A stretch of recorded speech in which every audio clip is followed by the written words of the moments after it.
Entonces, tenemos aquí el radio crítico de aislamiento. ¿De qué trata esto? Entonces, el radio crítico de aislamiento. Bueno, siempre es necesario proporcionar aislamiento en las superficies externas de las tuberías y recipientes para reducir la pérdida de calor al ambiente. Recuerda que es bien importante reducir las pérdidas al calor, ¿sale? Por eso de la entropía y todas esas condiciones que contaminan el medio, ¿sale? Por ejemplo, tuberías de vapor, tuberías que transportan refrigerante, en algunas otras. Siempre es importante meterles aislamiento. ¿Sale? Entonces es natural esperar que cuanto mayor sea el espesor del aislamiento, menor será la pérdida de calor. Entonces, el siguiente análisis revela que esto puede ser no siempre el caso, ¿sí? Pues no quiere decir que al mayor espesor hay menos pérdida de calor, va a depender también del aislante que estemos usando, ¿sí? Qué tanto calor puede guardar o qué tanto calor puede liberar. Entonces tenemos, dice, considera una tubería larga que transporta vapor en TI, tiene radios internos como R1 y R2 respectivamente, ¿vale?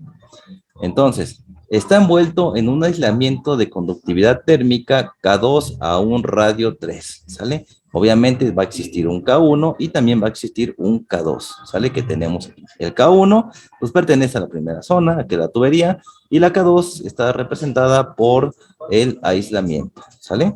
Y tiene un radio, pues un radio 3, ¿sale? Ahí está. Yo creo que se entiende aquí. Y lo puse de colores con la intención de que se entendiera un poco mejor. Espero que sí, disculpen mis colores tan mariposones, pero no le llegué a otros colores que me interesaran, no me daban con la presentación.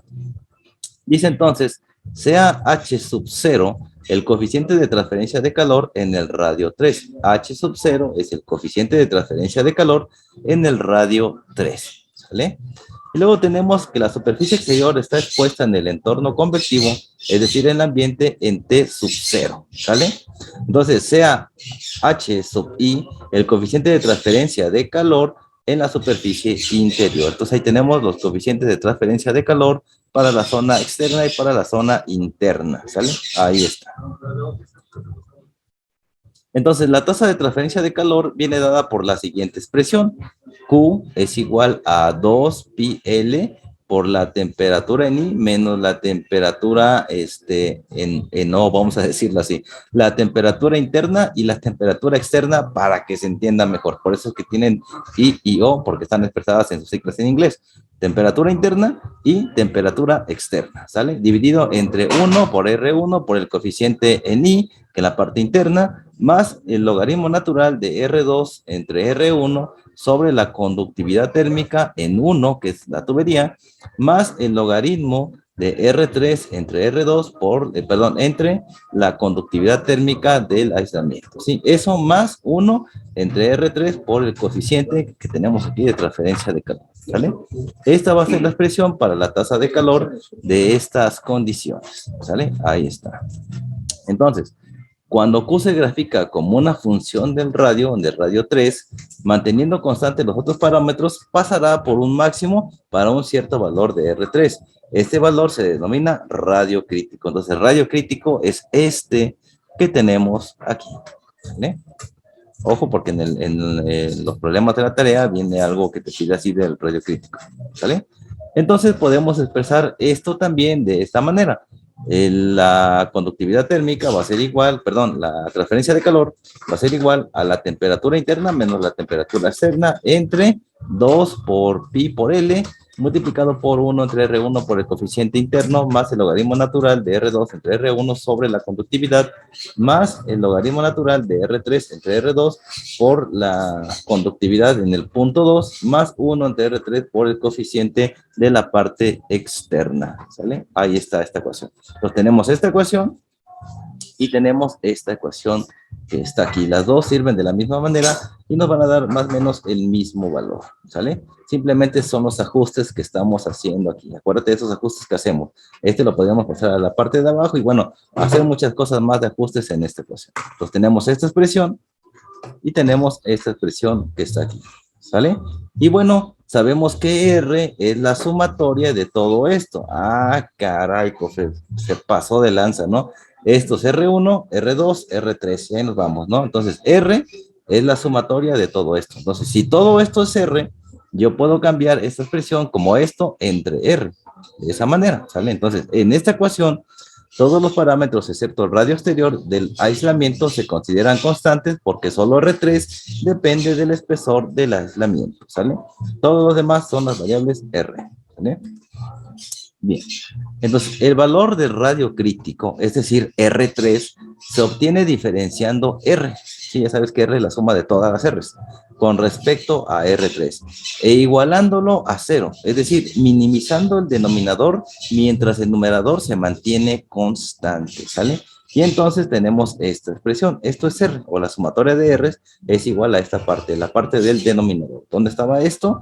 Pues es esto que ustedes están viendo en esta sección, ¿sale? Bien, ahí está.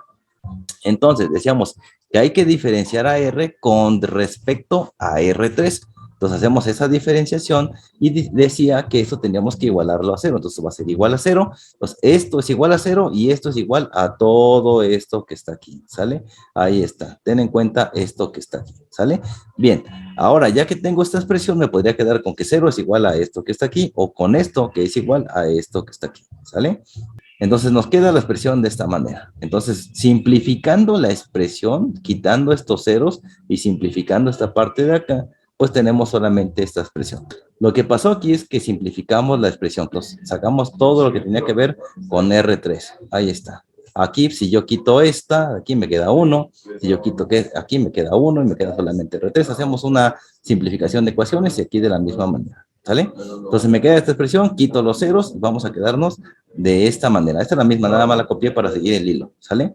Ahora, esta que está multiplicando pasa para acá dividiendo. Entonces yo divido 0 entre 1, entre 2 por IL o el valor que sea.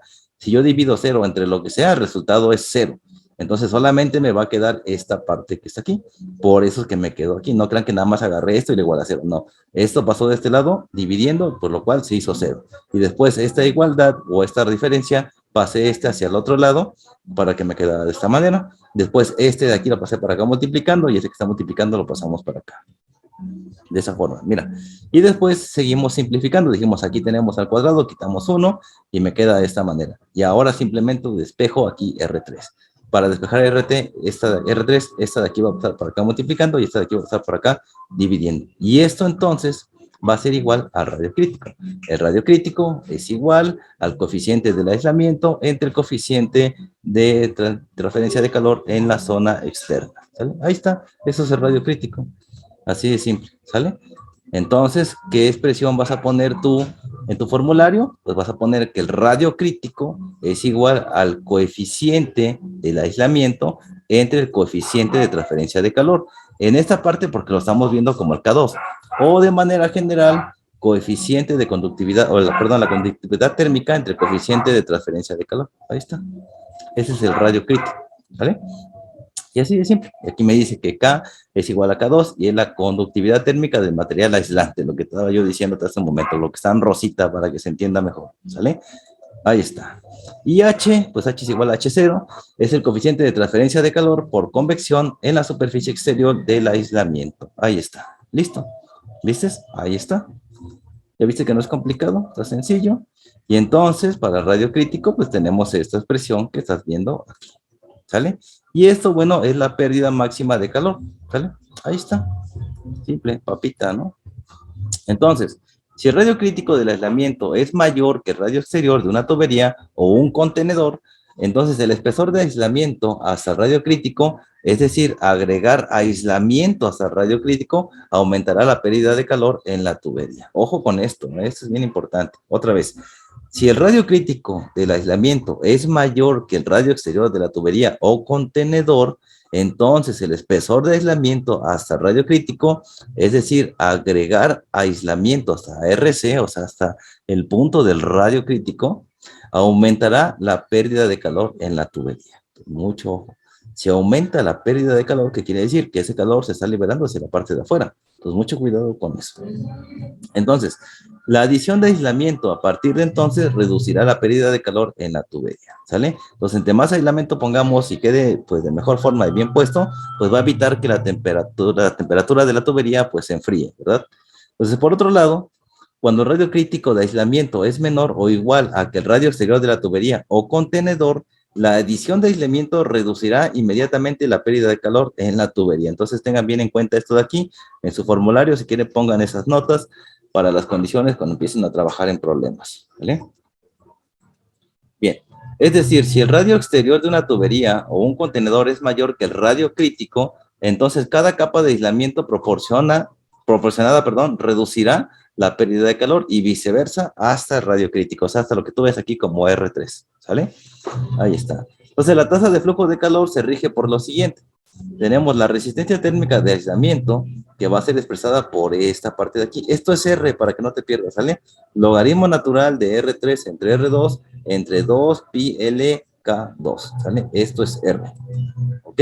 Y la resistencia térmica en la superficie exterior, pues va a ser esta que tenemos aquí. Entonces, en la parte del aislamiento tenemos esto, y en la parte de la superficie exterior vamos a tener esto que está aquí. Bueno, entonces la resistencia de aislamiento aumentará con R3 o radio crítico, mientras que la resistencia a la superficie exterior disminuye, ¿sale? El material aislante debe ser poroso o fibroso para que el aire atrapado en él reduzca enormemente su capacidad por convección y radiación, ¿sale? Lo que estamos haciendo es evitar que la tubería pierda calor, ¿sale? Entonces debe tener debe tener una baja conductividad térmica, ¿sale? Debe tener una resistencia mecánica adecuada. Estamos hablando de material aislante, ¿sale? Debe ser barato y duradero. Sobre todo esto, ¿no? Debe ser barato, muy barato y duradero. Que es lo que te van a pedir siempre que estés trabajando. Que consigas que sea un material muy barato y que sobre todo sea muy duradero. Ya hay muchos materiales que son efectivamente baratos y duraderos. Eso lo deben ya checar cuando ustedes estén trabajando ya en el área que les corresponda, ¿sale? Bueno, tenemos también radio crítico de aislamiento. Ah, ok. Es el radio exterior de aislamiento en el que la tasa de flujo de calor es máxima, ¿sale? Depende de la conductividad térmica de un material aislante y el coeficiente de transferencia de calor en la superficie exterior del aislamiento. Radio crítico. Ojo aquí. Tenemos también el aislamiento térmico y espesor óptimo del aislamiento. Bueno, los equipos de proceso como un recipiente de reacción, un reboiler, una columna de destilación, un evaporador, entre algunos otros, o una tubería de vapor, perderán calor a la atmósfera por conducción, convección y radiación.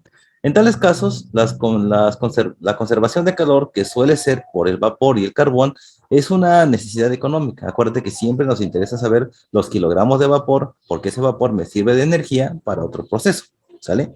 Y por tanto, se debe aplicar algún tipo de revestimiento a las superficies calientes. Por decir un ejemplo, ya saben que siempre hablamos de reactores enchaquetados, ¿no? Entonces ahí también esa es una parte de aislamiento, pues para mantener la temperatura de ciertos equipos, ¿sale? Todo lo que se llama enchaquetado según sus cursos. Bien, tenemos el aislamiento térmico y espesor óptimo nuevamente. ¿Qué más tenemos? Pues tenemos que en los hornos la temperatura superficial se reduce sustancialmente haciendo uso de una serie de ladrillos aislantes que son malos conductores del calor. Tenemos que el aislamiento pues siempre es necesario, ¿verdad? Pues para evitar un flujo excesivo de calor hacia los alrededores desde unidades de proceso y tuberías en las que se genera, almacena o transporta calor a temperaturas superiores a la temperatura ambiente. Por eso es que es necesario el aislamiento, ¿sale? También nos sirve para evitar un flujo excesivo de calor desde el exterior a los materiales que deben mantenerse a temperaturas inferiores a las del entorno. Entonces también me sirve para proteger por fuera, no solamente por dentro, sino también lo que viene por fuera, para que el material que esté por dentro no se caliente, ¿sale? Para eso me sirve el aislamiento.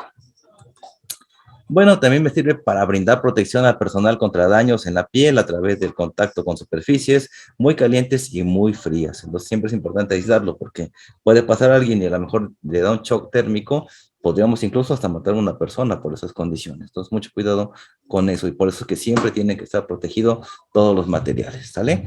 También nos sirve para brindar un ambiente de trabajo cómodo y aceptable. Obviamente no vamos a querer ni climas extremadamente fríos ni climas extremadamente calientes. Bueno, también el entorno de trabajo en la proximidad de las unidades de proceso y las tuberías que transportan corrientes calientes o frías pueden volverse incómodos e inaceptables si no se proporciona un aislamiento. O sea, no solo para nosotros, también puede ser para la comunidad que se encuentra pues cerca o fuera de las instalaciones de nuestra empresa, pues podría ocasionar ciertos reclamos, ciertas preocupaciones alrededor de la comuna, ¿sale? Bien. Entonces, en una planta química, el vapor se transporta a los equipos de proceso según se requiera a través de líneas de vapor, y estas líneas de vapor pues tienen también que tener sus aislamientos, ¿ok? Bien, si las líneas de vapor no están aisladas, la pérdida de calor de estas líneas al aire ambiente puede resultar en la condensación de vapor, por lo que reduce la calidad de vapor y crea problemas operativos en los equipos en los que se admite el vapor. Entonces, si vamos a usar vapor como fuente de energía, no podemos condensarlo. Si lo condensamos, pues perdemos toda esa energía y tenemos muchas cantidades de agua, en caso de ser vapor de agua, ¿no? Bien, pues los requisitos importantes de los materiales aislantes son los siguientes, ¿sale? Debe de tener una baja conductividad térmica, debe soportar el rango de temperaturas de trabajo, debe de tener una durabilidad suficiente y una resistencia mecánica adecuada, ¿sale? Y esto incluye la resistencia a la humedad y al entorno químico, ¿vale? Eso es lo que debe de tener, pues, un material aislante. También debe de ser fácil de aplicar, no debe de ser tóxico y fácilmente disponible, ¿sale? Y sobre todo, tiene que ser económico. Siempre que trabajen con materiales aislantes, se les va a pedir que sea económico, ¿sí? Bajo costo de material básico, costo de instalación y costo de mantenimiento. Todo eso tiene que ser bajo. Por eso es que se piden materiales que cumplan con las características que vimos en esta sección, ¿vale? No se preocupen, estas no es preguntas de examen, pero bueno, debe de tenerlo en cuenta. Bien. Algunos valores. Bueno, algunos aislantes, como el corcho, tienen una conductividad térmica de 0.025, ya sabes, watts por metro por grado Kelvin, ¿sale? Tenemos el asbesto, que tiene una conductividad de 0.10. Tenemos fibra de vidrio, que tiene una conductividad térmica de 0.024. Y bueno, algo que se le conoce como 85% de magnesio, que es un material también que es un aislante, tiene una conductividad térmica de 0.04. ¿Sale? Y bueno, estos son materiales de revestimiento comúnmente empleados en las industrias. Ya habrán escuchado mucho sobre todo del asbesto y de la fibra de vidrio. O sea, yo creo que han de haber escuchado mucho. Del corcho, a lo mejor muy poco, pero asbesto y fibra de vidrio son muy comunes. Lo malo de estos dos es que una vez que tú los desechas, no sirven para nada. Son altamente contaminantes. Ese es el problema. Pero sí son muy baratos estos que tienes acá. El fibra de vidrio, entre comillas, pero sí es barato tener la fibra de vidrio, más que el corcho y que el 85% de magnesio. El corcho es común en las plantas de refrigeración, por eso te digo que a lo mejor no hayas escuchado mucho de eso, ¿no? El 85% de magnesio con asbesto, la fibra de vidrio se usan o se deben usar ampliamente para el revestimiento de tuberías de vapor. Entonces, pues a menudo se utilizan láminas de aluminio delgadas para proteger el revestimiento. Entonces, eso es lo que se usa para proteger los revestimientos, láminas de aluminio, ¿vale? Bien. Entonces, el espesor óptimo de aislamiento, ¿cuál sería? Bueno, el espesor óptimo de un aislamiento se obtiene mediante un enfoque puramente económico, desafortunadamente, ¿verdad? Entonces, cuando mayor sea el espesor, menor será la pérdida de calor y mayor será el costo inicial de aislamiento y mayores los cargos fijos anuales, mantenimiento y depreciación. Ojo con eso, ¿eh? Bien. Entonces, al aumentar el espesor de un aislamiento, se reduce la pérdida de calor y por lo tanto ahorra costos de operación. Ojo aquí, ingenieros, ¿eh? Para el mismo tiempo, pero al mismo tiempo, el costo del aislamiento aumentaría con el espesor. Entonces, de todos modos, por donde le quieras mover, te va a salir siempre un poquito más caro algo de todo el proceso. Entonces, hay que ver lo que salga menos caro, en pocas palabras, ¿no? Entonces, ahí está. Bien, el espesor óptimo de un aislamiento es aquel en el que el costo anual total, la suma del costo de calor perdido y los cargos fijos, ese es el costo anual, para que cuando te pregunten, ¿qué es el costo anual? Ah, mira, pues es la suma del costo de calor perdido y los cargos fijos anuales, ¿sale? Entonces, esto del aislamiento, pues debe de ser mínimo, el costo de este espesor debe de ser mínimo, tiene que ver con el costo de calor y los cargos fijos anuales. Entonces, el que te dé el menos costo de ese análisis, pues ese va a ser tu espesor óptimo de aislamiento. Pues ahí tienes que checarlo con diferentes materiales y de acuerdo a tu presupuesto. ¿Sale? Y bueno, hay algunas tablitas donde se hace un cálculo aproximado, pero prácticamente es eso, ver la suma del costo del calor perdido y los cargos fijos. El que te salga más barato, pues ese va a ser el óptimo. ¿Para qué te explico con tablas? Simplemente creo que en el buen español los entendemos en esta parte que está aquí.